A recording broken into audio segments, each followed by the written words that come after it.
Perilaku manusia dalam mengelola alam dan lingkungan sekitarnya sangatlah berpengaruh terhadap keberlangsungan suatu ekosistem di masa depan. Salah satu hal mendasar yang sampai saat ini masih harus diperhatikan perkembangannya adalah cara menangkap ikan ramah lingkungan. Penggunaan alat tangkap ini berguna agar bisa memanfaatkan sumber daya perikanan secara berkelanjutan. Salah satunya seperti dilakukan Pak Hanafi dan sesama rekan nelayan Rumpon. Nah, di utaranya Jakarta, ini ada yang unik. Rumpon yang biasanya di tengah laut ini ada di pesisir, dan cara bikin rumponnya itu dari ranting-ranting pohon ditancapkan, kemudian dipanen, dikurung seperti ini. Rumpon adalah alat buatan manusia yang dipasang di laut dangkal atau dalam dan berguna untuk menarik ikan agar mau berkumpul, bersembunyi, bahkan meletakkan telurnya. Nantinya jika sudah berkumpul, nelayan akan mudah menangkap ikan di sekitar rumpon. Bahan baku pembuatan rumah tiruan ikan ini pada umumnya dari batang pohon, bambu atau dedaunan yang diberi pemberat agar bisa terbenam di air. Nah, sekarang rantingnya sesudah dikurung oleh jala, lagi dicabutin rantingnya, sehingga tidak ada lagi penghalang untuk manen ikannya di dalamnya. Nah, ikannya udah pada loncat-loncat. Sebenarnya saya gatal mau ikut bantu masuk, tapi kata yang manen, kalau banyak orang di dalam, tanahnya akan lebih dalam, hancur, dan lebih menyulitkan untuk memanen ikan. Ini ikan belanak. Tuh. Rumpon milik Pak Hanafi dibuat dengan cara menancapkan batang pohon bakau atau bambu pada dasar pantai berlumpur agar menyerupai tempat tinggal ikan yang biasa hidup pada ekosistem perairan pasang surut.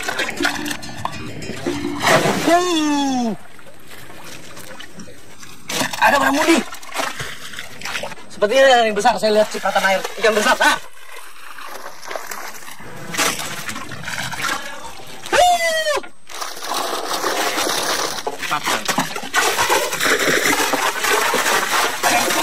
Saya mancing aja belum tentu dapat yang sebesar ini, tapi dengan sistem seperti ini, coba lihat hasilnya. Saya harus pakai sarung tangan karena ikan ini tajam. Coba lihat.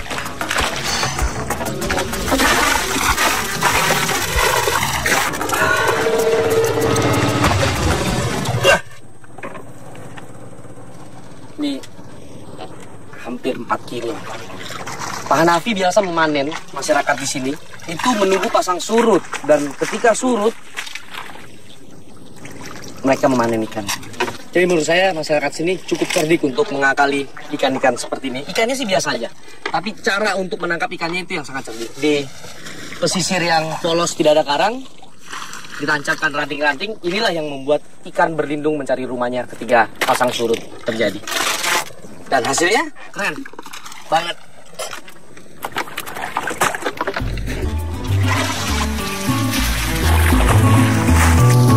Rata-rata nelayan rumpon di Kecamatan Tarumajaya memiliki 30 titik panen.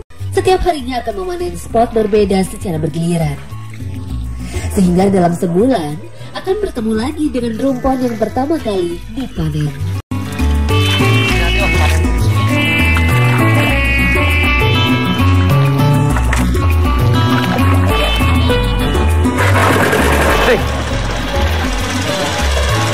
Jumlah ikan yang diperoleh nelayan menyusut jika dibandingkan 10 tahun lalu. Hal ini disebabkan oleh maraknya pencemaran air akibat limbah dan reklamasi pantai. Ikan yang bersandar rumpon masih bisa lolos dari sergapan jaring apabila cara mengurungnya kurang rapi dan baik, sehingga hasil yang diperoleh juga tidak maksimal. Selain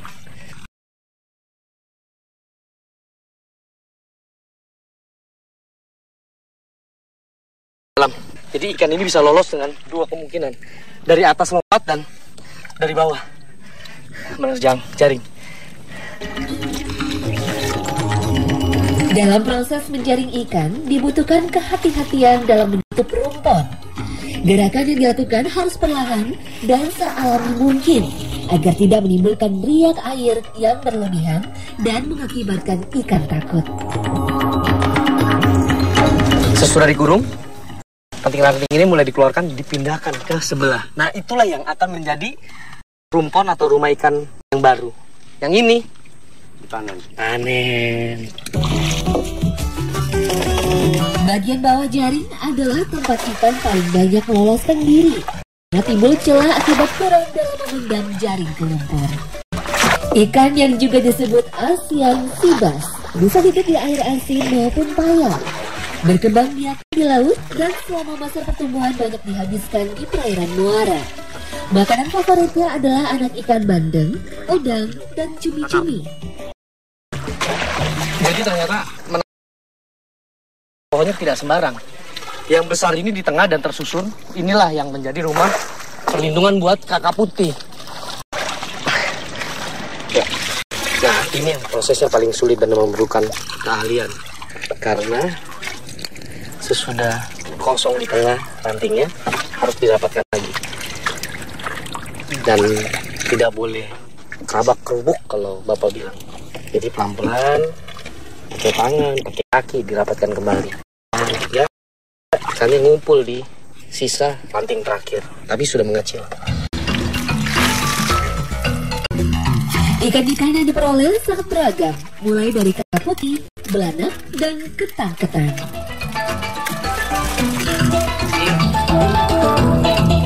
Nah, ada baiknya memang Pak Hanafi tadi melarang saya untuk langsung ikut. Selain bisa menurunkan tanah, yang ditakutkan oleh Pak Hanafi adalah ini. Nih, ikan yang seperti lele ini ikan sembilang. Durinya ini atasnya kalau kena kaki luar biasa sakit. Dia ada 3, sangat beracun. Sedikit banyaknya hasil yang diperoleh, masyarakat tetap bersyukuri dan tetap akan dilakukan. Ini Bang. Sebagian hasil tangkapan ada yang digunakan untuk konsumsi sehari-hari jika diinginkan. Misalnya saat ini warga Kecamatan Tarumajaya ingin menyajikan kuliner khas Betawi yang biasanya dimasak ketika acara-acara besar. Ke Jakarta. Ini salah satu kuliner yang khas juga dari masakan Betawi adalah pindang ikan. Nah, Mak mau masak pindang ikan kuning ya Mak ya? Pindang biasa identik dengan warna hitam, tapi ini pindangnya warnanya kuning. Kalau hitam kecap. Oh, kalau hitam dikasih kecap. Kalau merah? Kalau merah dikasih dikira. Memanfaatkan bahan-bahan lain sebagai alternatif sangatlah dimungkinkan, mengingat Indonesia kaya akan bumbu dan rempah-rempah.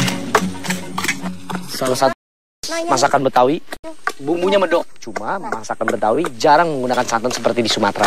Seperti ini, mereka menggunakan kemiri untuk mengentalkan bumbunya. Ini juga mirip-mirip ini ya, Mak? Aroma menggoda ikan kakap dan paduan bumbu pindang kuning menjadikan olahan khas Betawi ini bisa diterima oleh hampir semua kalangan. Pindang. Enggak. Jadi setelah bumbunya ditumis sampai wangi, ikannya dimasukkan, baru air terakhir. Tapi masih ada lagi bumbu tambahannya. Asam Jawa.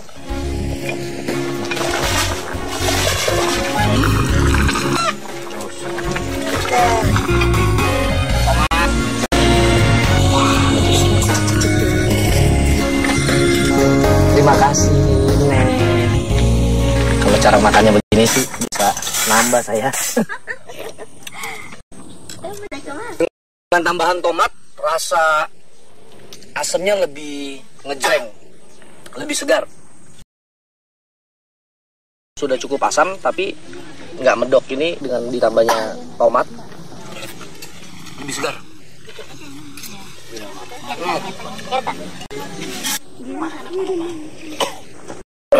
Mak, enak banget.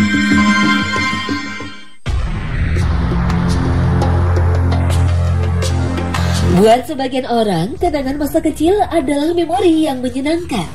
Setiap hari hanya diisi dengan bermain bersama teman-teman. Salah satu jenis kegiatan masa lalu yang biasa dilakukan di sekitar sawah dan sungai adalah memancing. Kenangan inilah yang coba dimunculkan kembali sebagai hobi dan olahraga yang berkembang hingga sekarang ini. Dulu waktu masih kecil memancing tuh simple banget, hanya dengan bambu atau lidi, mata kail yang kecil, cari sungai, kubangan, jadi. Targetnya bisa apa aja, bisa ikan betok, ikan sepat, ikan lele lokal yang kecil-kecil. Tapi sekarang saya mau mancing dengan cara negek seperti masa kecil dulu, dengan angler tukang tegek Pak Ugi. Mata pancingnya begini, coba lihat. Nomornya 0,2. Pelengkapannya Pak Ugi luar biasa coba. Ini memang dedikasikan dirinya untuk tegek ikan dari kecil sampai besar ditegekin.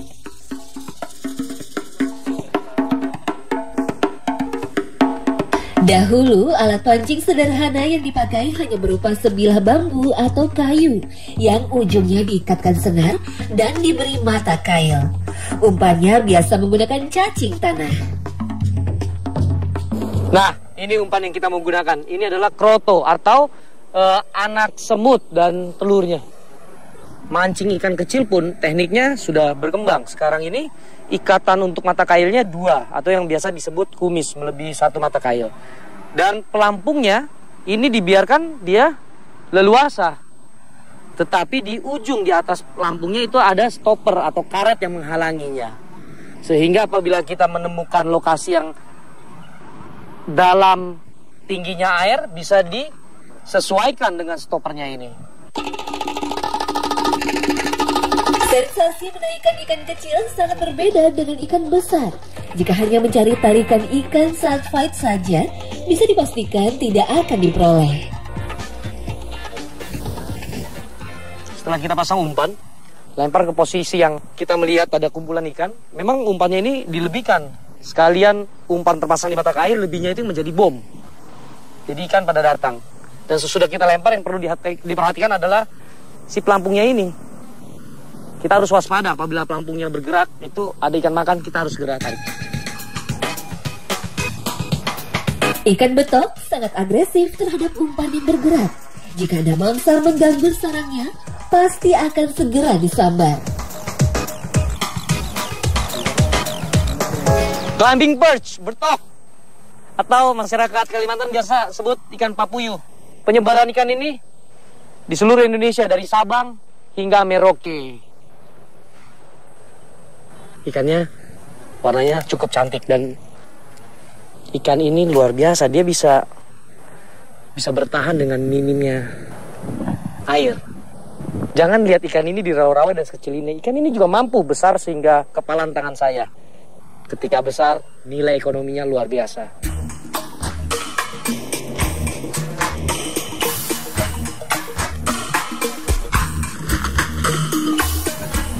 Susah memang kita ngalahin Pak Ugi dengan mancing cara tegek, karena Pak Ugi ini versi salah satu majalah mancing di Indonesia menyatakan dia pemenang yang bisa angkat ikan 1 cm menggunakan pancing. Gimana coba caranya? Saya juga bingung.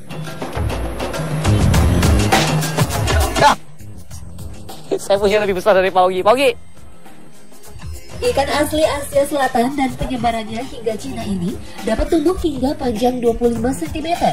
Usia hidupnya bisa mencapai 6 tahun dan merupakan hewan air omnivora. Banyak pemancing memburu papuyuh di bawah tumbuhan air rawa-rawa atau danau dengan memakai umpan cacing, laron, anak jangkrik, belatung, bahkan remahan mie instan.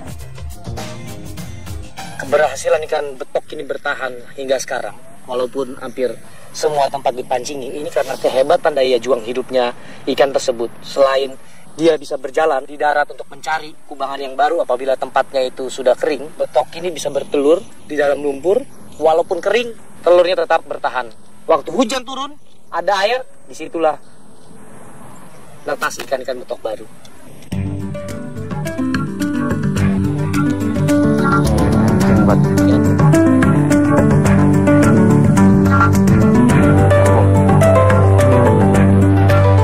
Ya, kita mau ngebom biar kita caming, biar mangsa datang kemarin.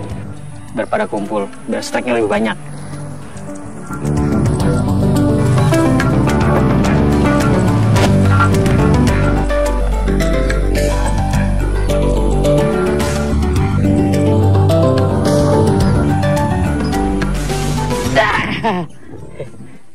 Dapat sepat juga akhirnya. Nih, ikannya nggak besar, tapi asik tarikan. Sepat nih. Ikan apa, Bogi? Sepat. Nah, ini yang namanya sepat. Ini habitatnya hampir sama dengan ikan betok.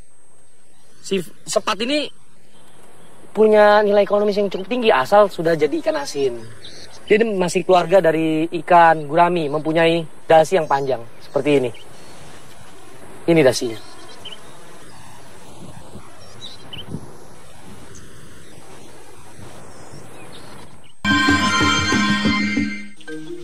Melaut sudah menjadi bagian dari denyut nadi perekonomian buat warga yang tinggal di sepanjang daerah pesisir. Bagi yang memiliki modal besar, bisa membeli kapal dan alat tangkap modern sehingga hasil yang diperoleh berlimpah. Namun bagi nelayan dengan modal menengah ke bawah yang rata-rata hanya bisa beroperasi di perairan pantai, harus pintar-pintar memutar otak supaya bisa bertahan hidup. Seperti yang dilakukan Pak Aziz dan nelayan pancing lain di Muara Belacan. Mereka menggunakan alat pancing sederhana terbuat dari bahan yang mudah didapat di sekitar tempat tinggalnya. Nah, ini yang sangat istimewa mancing kali ini adalah Mang Aziz, coba lihat. Jorannya. Jorannya ini yang istimewa. Ini dari satu batang bambu utuh, tapi sudah dimodif dengan dikasih kawat. Jadi sehingga seperti joran yang modern sekarang. Tapi tetap gulungannya masih manual. Mancing dengan sistem begini dikenal dengan ngetul, kalau masyarakat di sini bilang ngetul.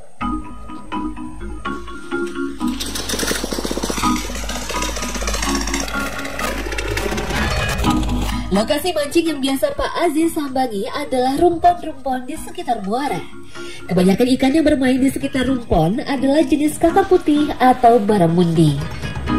Waktu terbaik jika ingin menaikkan baramundi ketika air laut mulai masuk muara, saat itulah suhu naik dan menjadi hangat. Lokasi ini memang sengaja dibuat rumpon di muka sungai, dan ini memang untuk nelayan mengambil hasilnya, seperti kakap putih ini. Keren.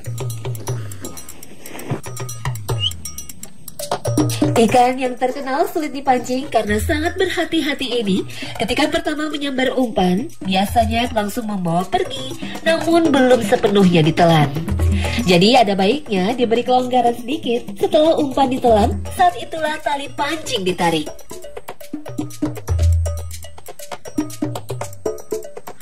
Udang hidup dan ditusukkan di bagian paling belakang agar tetap bisa bergerak seperti ini.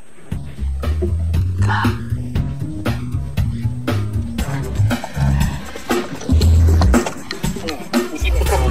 Maksudnya.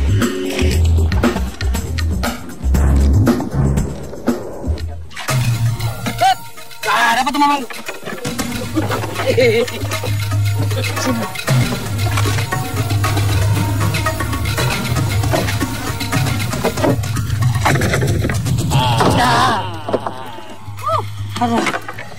Kalah saya. Kalah mulu.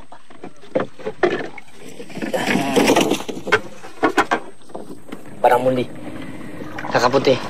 Jadi dia mempunyai sifat ketika kena mata kail dia akan loncat.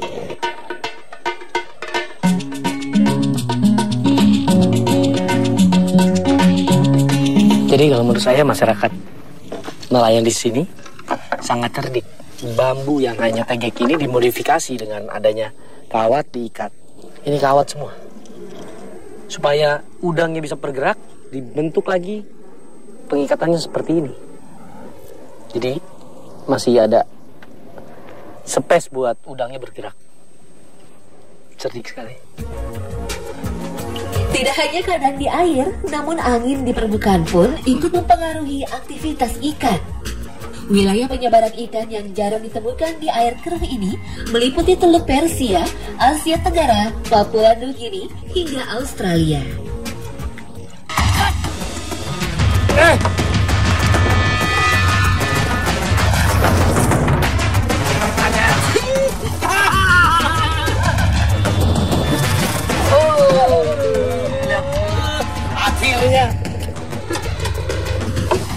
Akhirnya nggak sia-sia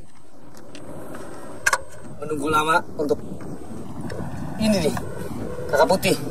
Coba lihat matanya. Matanya ini yang menunjukkan bahwa ikan ini adalah nokturnal. Dia bisa menyala. Biasanya memang lebih aktif di malam hari, tapi ya masih ada matahari saya buktinya bisa dapat.